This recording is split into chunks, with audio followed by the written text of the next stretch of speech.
Oi, pessoal, sejam muito bem-vindos. Esse é o primeiro episódio de um quadro novo que a gente está criando, chamado AI News, onde a gente vai trazer acontecimentos e notícias que rolaram durante a semana no mundo da AI, como isso se conecta com um contexto maior, como isso pode alavancar e mudar o paradigma que a gente está vivendo, e também tentar fazer algumas predições para o futuro, né? Dado tudo isso que está acontecendo, qual que é o nosso take de AI para o futuro? Eu sou o Renan, sou Lead AI Engineer na Sierra Studio, é um estúdio AI First, a gente presta serviços para clientes americanos e constrói soluções cutting edge de AI. E eu estou aqui com o Gabriel, e a gente vai bater esse papo hoje sobre duas notícias. Conta mais pra gente, Gabriel. Boa, prazer pessoal, sou o Gabriel, também sou Lead AI Engineer aqui na Sierra, tenho um background aí de ciência de dados. E hoje então a gente vai começar com duas grandes notícias, uma que rolou essa semana, uma das principais notícias aí que saíram e que a gente acha que vai ter um impacto muito grande no mercado. Basicamente é sobre o Mark Zuckerberg e quais movimentos que a Meta vem fazendo aí no mercado, com o seu time, para o seu investimento em IA. A gente vai começar falando um pouquinho o que a Meta já fez até hoje, quais são os seus principais contribuições assim, e movimentos no mercado, e aí o que ela acabou de realizar durante essa semana, o que isso significa para o futuro e principalmente também para o mercado brasileiro, né, para a gente que está trabalhando aqui. Trazendo um pouco do histórico da Meta, né? A Meta ela é criadora dos modelos Llama. A criação desse modelo ele vai na contramão dos grandes labs americanos de AI, né? Então, se você pega Anthropic, Google e OpenAI, que são os três principais labs de research, que constroem o que a gente chama de foundation model, né? Que são esses modelos base que você acaba construindo aplicações em cima. Por exemplo, o ChatGPT ele foi criado em cima de um modelo chamado GPT. Então, assim, esse é o conceito de foundation model. E ela vai na contramão porque ela faz esse modelo open source. O que significa ser open source? Ela literalmente disponibiliza esse modelo para a comunidade, para desenvolvedores baixarem e criarem aplicações em cima desse modelo. O primeiro modelo Llama, se eu não me engano, ele foi lançado em 2023 e ele batia de frente com o melhor GPT da época, que era o GPT-3. Então era um modelo grátis, aberto, que batia de frente com o melhor modelo pago que existia na época. E esse sempre foi uma política da Meta, de ser open source. A Meta também criou o PyTorch, que é um framework para você trabalhar com Deep Learning, e basicamente todos os modelos de Deep Learning foram treinados com o PyTorch, virou super popular depois disso. Então ela lançou algumas séries até o Llama 3.2, onde eles lançaram ali um modelo gigantesco, o maior foundation model open source que já foi disponibilizado, que era 405 bilhões de parâmetros, e ele batia de frente com os melhores GPT na época. E esses modelos Llama 3, eles teve uma popularidade estrondosa, assim, teve 1 bilhão e 200 mil downloads, então, cara, 1 bilhão é absurdo. Se você pega a população do mundo, tem mais ou menos 7, 8 bilhões de pessoas. Cada 8 pessoas, uma baixou o Llama. E aí ela continuou desenvolvendo, a gente teve o Meta AI, que também tem bilhões de usuários todo dia, todo mês, e aí ela foi pro Llama 4, que ele já é multimodal, ele já tem imagem, vídeo, áudio, outros tipos de dados a não ser texto, mas aí ela caiu numa polêmica, né? Porque a gente vinha com o Llama 3 muito bom, todo mundo esperava que o Llama 4 bateria muito de frente com os modelos privados, que aceleraram muito, melhoraram muito em curto prazo do tempo, mas não foi muito bem que isso aconteceu na prática. Nos benchmarks, né? Eles eram muito bons, mas na prática a comunidade acabou vendo que não era tão bom assim.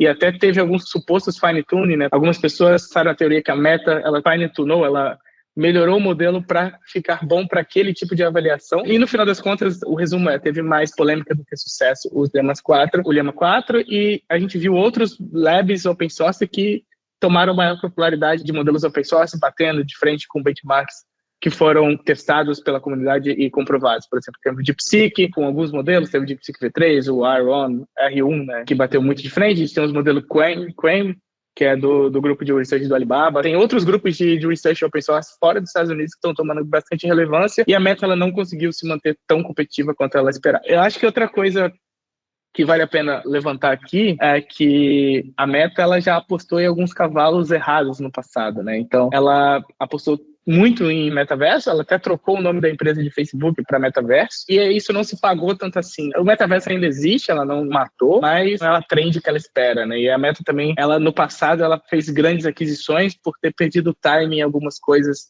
relacionadas a aplicações na época, como, por exemplo, o Instagram, o WhatsApp. Então ela também fez algumas grandes aquisições, assim. Então acho que o paradigma é, cara, a Meta ela já foi a lead de open source, e essa é a política da Meta, ela tem um histórico disso. Agora ela perdeu um pouquinho com nova geração de modelos e ela não quer continuar perdendo, ela quer voltar para essa briga e bater de frente com o Anthropic, Google e OpenAI, que são os três principais hoje laboratórios americanos. Legal, acho que é legal comentar também do WhatsApp, né? Eles têm o Llama rodando dentro do WhatsApp de forma totalmente gratuita, então é um dos outros produtos que eles estão entregando que pode até dar um hint aí do que eles querem fazer para o futuro. E aí acho que a gente pode entrar na notícia, que basicamente fala desse Meta Superintelligence Labs, o laboratório de superinteligência da Meta. E aí, a Meta ela já tinha alguns cientistas muito famosos, assim, e que contribuíram muito para a IA, como o Ian LeCun. Ele já vinha trabalhando muito e trazendo muito, desde lá da parte de Convolutional Neural Networks, até agora ele sendo muito enfático com modelos open source, o quanto que isso é importante para o momento que a gente vive, para a sociedade que a gente vive. E aí, a Meta, nesse mês, começou a fazer muitas contratações. Começou primeiro com a aquisição da Scale AI, que é uma grande empresa de labeling de data, então prepara dados para treinar esses grandes modelos, e é uma das mais confiáveis e que eram mais usadas por outras empresas, como o Google, como a própria OpenAI, usavam a Scale AI, e eles também fizeram muitas contratações da Google, da Anthropic e da OpenAI. Tudo para construir esse Meta Superintelligence Labs aqui. Dando até um contexto maior no Scale AI, né? Por que é tão importante? Por que a Meta gastou, se eu não me engano, 14 bilhões ou 15 bilhões de dólares para comprar 49% da empresa? Como que esses modelos de AI eles são construídos na prática? A gente pega todo o conhecimento, e aqui eu estou sendo muito simplista, a gente pega todo o conhecimento humano que tem na literatura, que tem na internet, e treina esses modelos para criar e ter esse senso de mundo real, né, com todo o conhecimento. Um dos grandes problemas que a gente enfrenta hoje é que esse dados de treinamento é finito, né? Então você só tem uma internet. Por mais que ela seja muito grande, você só tem uma. E ter dados melhores, cada vez mais, já indica que é o que vai trazer modelos melhores. Não é só ter modelos maiores, mas também ter conjunto de dados melhores. E tem os modelos de reasoning, que foi a última geração de modelos que teve esse salto. Como que eles são treinados? Eles foram treinados em cima de datasets muito bons para matemáticos, basicamente. Mas você precisa construir esses datasets que eles não existem tão forte abertamente por aí. Então você tem uma empresa tipo Scale AI, que tem milhares de PhDs ao redor do mundo, construindo e avaliando dados para treinamento de modelo, é muito estratégico para você ter modelos melhores. Então, assim, a Meta ela foi com força, comprou quase metade, né? E a Scale AI ela é parceira, como o Gabriel disse, de Microsoft, OpenAI, até do Pentágono. Então, você traz todo esse conhecimento, né? E todo esse background de você ter esse conjunto de dados importante para ter modelos melhores no futuro. E é até legal comentar que, com essa aquisição, a Google e a OpenAI cortaram os contratos com a Scale AI, o que é um movimento de mercado também que a gente percebe porque eles não querem usar uma empresa da Meta, e aí pode trazer uma desvantagem competitiva, talvez, para eles, por não conseguir ou ter que buscar alguma outra solução para construir esses dados, construir esses datasets. Um dos grandes motivos dessa aquisição foi pelo time. Então, o time da Scale AI é tido como um time excelente, e o CEO, esse CEO agora, da Scale AI, o Alexander Wang, ele é muito famoso por ser um prodígio de CEO. O próprio Mark Zuckerberg falou que ele é um prodígio e que ele é um dos que vão ser mais relevantes do nosso tempo agora. E aí, por isso, também ele trouxe tanto o time da Scale AI quanto a capacidade de dados e de gerar esses datasets para treinamento de modelos, quanto também uma liderança excelente com o Alexander Wang, que acabou virando o Chief AI Officer ali da Meta e vai liderar esse time de superinteligência. Além dele, a Meta também trouxe o ex-CEO do GitHub, que é o Nat Friedman, e eles vão ser co-leads ali. Então, o Nat Friedman, pelo que a gente foi entendendo, ele está mais focado na parte de produto, como produtizar isso, e o Alexander Wang com a parte de research ali também. E tem só uma coisa interessante também, que a Meta comprou 49%, e ela comprou 49%, ela podia ter comprado a empresa inteira, mas comprando 49%, eles não precisavam de passar por todo um processo de antitrust dos Estados Unidos, que faz com que esse processo seja muito lento, e essa aquisição muito lenta. Então, essa compra de parceria minoritária, e aí já trouxe o CEO para dentro, já conseguiu internalizar o time, fez com que esse processo fosse muito mais rápido. Eu acho que outra coisa relevante para trazer de histórico da Meta aqui, né, que já saiu algumas notícias no passado, que a Meta vai comprar 1.300.000 GPUs esse ano, da NVIDIA. Então, é uma coisa, assim, estrondosa. Você vai ter, tipo, as melhores GPUs, assim, e eles também estão desenvolvendo um chip interno,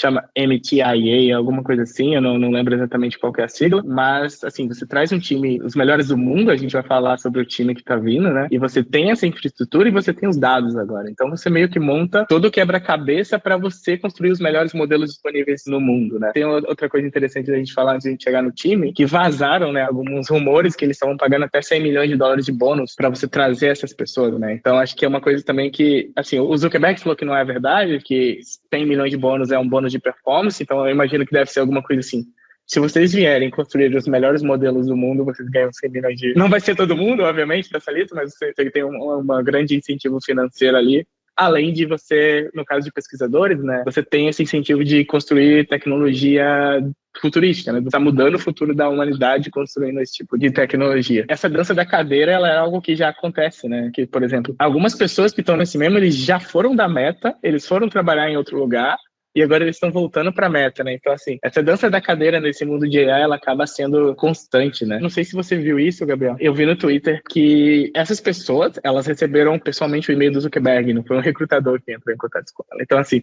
imagina tu tá lá, tu abre teu e-mail num dia, tá lá, zuc@meta.com, cara, vem trabalhar comigo. É um cheque em branco, basicamente, né? Cada pessoa ali, ela negociou provavelmente o seu pacote. O Mark Zuckerberg tinha uma lista pessoal que ele fez das pessoas que ele achava excelente e que ele queria trazer. E aí a OpenAI tanto falou no podcast, isso já tem um pouquinho mais tempo, mas nessa própria semana vazaram alguns memos internos falando que, como se eles estivessem atacando a nossa casa, falando para as pessoas terem calma, que eles estão revisando os pacotes de compensação dentro da OpenAI para não tomarem essas decisões rápido e entrar em contato com a liderança, mas todos os esforços para tentar manter essas pessoas dentro, o que é muito difícil. Eu ouvi também algumas notícias e que antes de ter esse movimento, né, os recrutadores da Meta não estavam conseguindo contratar, né? Não era uma empresa assim que tinha um appeal para você trabalhar. Imagina que agora você trazendo as melhores cabeças no mundo de AI para trabalhar dentro de um laboratório, você vai ter esse appeal também de novas pessoas, novos profissionais querendo trabalhar com a Meta e vai facilitar toda a contratação geral para o futuro, né?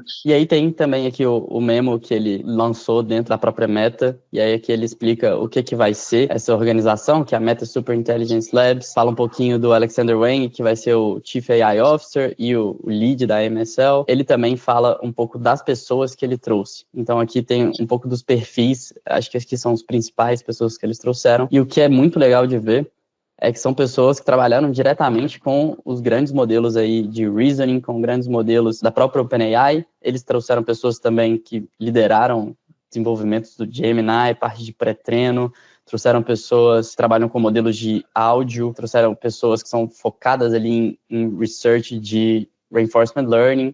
E a gente até fez um desenhozinho mais ou menos aqui para mostrar um pouquinho dos skills das pessoas, mas então a gente tem o Chief AI, que seria o Alexander Wang, e o Co-Lead, que é o Ned Friedman. E aí aqui tem a grande parte das coisas que eles trouxeram, né, das skills. Então, Reinforcement Learning, Reasoning, a gente tem pessoas de trabalho com multimodal, então imagem e voz, pessoas de post-training e trabalharam nos GPTs da série O, né? A gente tem parte de inferência e infraestrutura, pessoas que trabalharam com Gemini e pessoas que trabalharam com speech e percepção, então com voz. Eles pegaram pessoas bem avançadas nas research, mas também com skills muito diferentes. A gente vê um foco grande em post-training aqui, mas no geral eles conseguiram pegar pessoas de todas as skills necessárias para tanto ir para modelos de linguagem mais tradicionais, trazer parte de chain of thought e reinforcement learning em cima disso, trazer parte de imagem e voz, pegaram pessoas de diversas empresas, então eles conseguem trazer muito know-how dessas empresas que essas pessoas acumularam, o que é bem interessante da gente notar. Eu acho que outra coisa interessante também é que tá lá no comecinho do memo que eles falam que eles vão colocar todos os times embaixo de um departamento só. Então, assim, o mesmo departamento que está construindo research, que está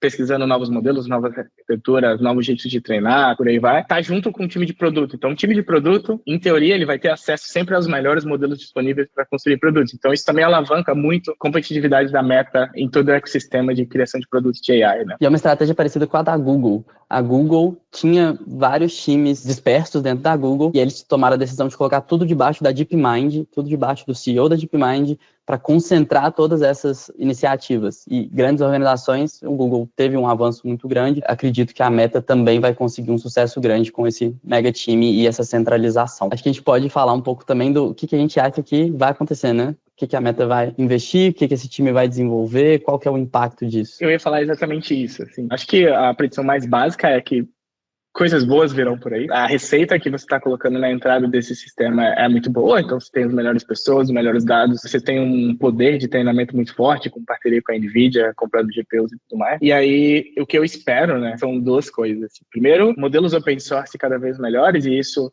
além de melhorar os produtos da Meta, melhora também todo o ecossistema, né? Toda a comunidade de AI que está construindo produtos acaba sendo uma alternativa bem poderosa, assim.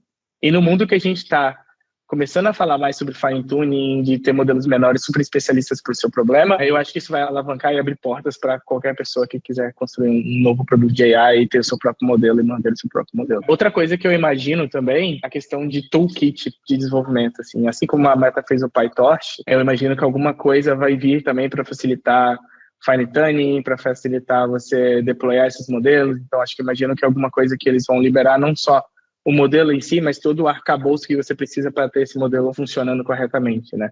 Então, eu estou super esperançoso e super animado para os próximos meses, assim. Acho que agora no começo. E algumas dessas pessoas acabaram falando no Twitter, né? Eles estão aprendendo a lidar em Big Corp, né, grandes corporações, beleza, algumas pessoas vieram do Google, mas é a minoria, a maioria veio de empresas menores do que a Meta, mas é assim que possível eles já querem começar a codar, eles já querem começar a fazer coisas. Estou bem animado e realmente queria ser uma mosquinha para participar das reuniões de produto e entender qual que é o roadmap deles. Boa, legal. Cara, e acho que open source também ele tem um impacto grande no mercado, né? A gente viu o DeepSeek, quando ele lançou, ele teve um impacto grande em GPUs, o preço de estoque da NVIDIA caiu bastante, porque ele foi um modelo muito avançado e aberto a todos, né? Então todos conseguiram ver que era um modelo que conseguiu usar menos computação e ter uma qualidade muito boa. Os modelos open source, eles tendem a pôr uma pressão muito grande em quem está no closed source, quem não libera seus modelos. Então, a partir do momento que a Meta libera um modelo para que qualquer pessoa consiga subir isso dentro de uma infraestrutura, que isso bate de frente com o GPT, com o Gemini, essas outras empresas, elas tendem a diminuir seu preço, elas tendem a avançar mais também com o seu próprio research, mas o impacto ele é muito grande no geral, principalmente com esses modelos open source. E depois desse movimento da Meta, a OpenAI anunciou que ela vai lançar um modelo open source. Eu não sei se todo mundo sabe, mas no começo, do primórdio da OpenAI, o Open ele vinha porque os modelos eram abertos. Então, o GPT-2, se eu não me engano, até o GPT-3 você conseguia baixar o modelo. Então, assim, já movimentou o mercado, falando que a OpenAI vai liberar um modelo tão bom quanto o O4 Mini open source, né? Então já fez alguma coisa. Só esse movimento já fez a OpenAI se movimentar para disponibilizar também resources para a comunidade. Então, fazendo um resumo do que aconteceu dessa notícia, basicamente, Mark Zuckerberg fez ofertas milionárias aí com bônus absurdos de jogadores de futebol para grandes pesquisadores que estavam dentro de outras grandes empresas como Google, como OpenAI, como Anthropic. Eles anunciaram também a compra da Scale AI, a absorção do time todo, o CEO da Scale AI virando o Chief AI Officer da Meta e desse novo lab, Meta Superintelligence Labs, que eles centralizaram todas as suas iniciativas de IA dentro de um time excelente, com uma gestão excelente, com um time de produto bem próximo. Isso vai ter um impacto aí muito grande, já com a OpenAI aumentando seus pacotes e tentando manter suas pessoas. A OpenAI dando o hint de que vai liberar modelos open source também para combater a Meta. Então, esse foi a grande notícia dessa semana que todo mundo estava comentando. Aí, pessoal, a gente deixa na nossa descrição todos os sources que a gente usou. Então, a gente viu muitos vídeos do YouTube, lemos muitas notícias. Tem um podcast bem legal também do Alexander Wang, para você conhecer um pouco mais da visão dele e realmente ver que é uma pessoa excepcional. A gente vai deixar tudo aqui na descrição. E deixa um comentário, deixa um joinha aí também pra gente, que ajuda bastante. Estamos bem no início do canal, trazer esse tipo de conteúdo para vocês aqui dentro do AI Engineer Brasil. E obrigado aí para todo mundo que assistiu até o final.